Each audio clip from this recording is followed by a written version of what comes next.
President Joe Biden welcomed Japanese Prime Minister Fumio Kishida to the White House on Wednesday for an official state visit. And tomorrow, White House hosts the inaugural Japan-Philippines-US Trilateral Summit. My colleague Caroline Malone is in Washington, D.C. She takes it forward from me here and gives us more also on other stories making headlines around the world. Caroline, apart from the historic Trilateral Summit on Thursday, a lot is also on the agenda between US and Japan bilateral today.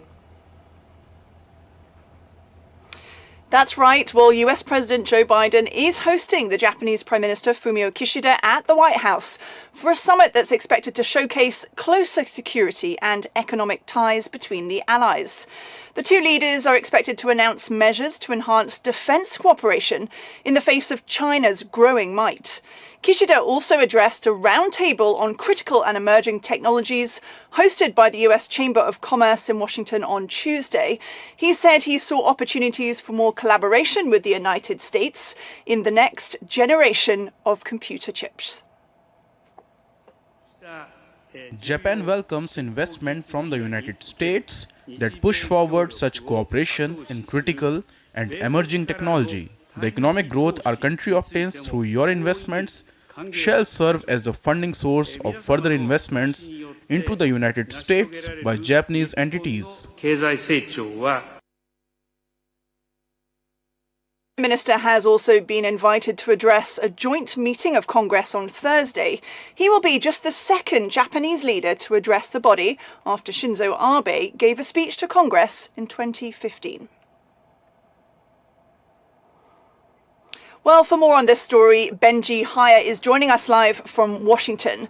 So, Benji, what are we expecting to be announced from the US-Japan state visit?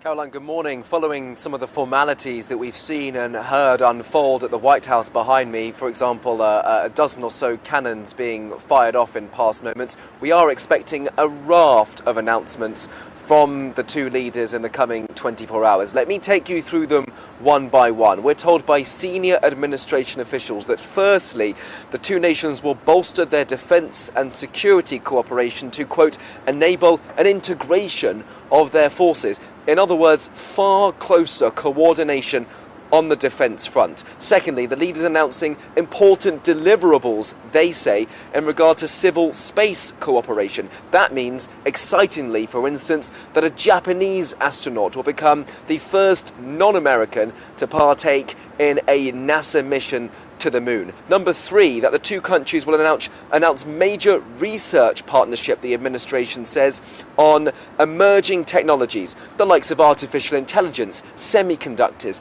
clean energy. That in turn will also mean far closer economic ties between the two G7 nations.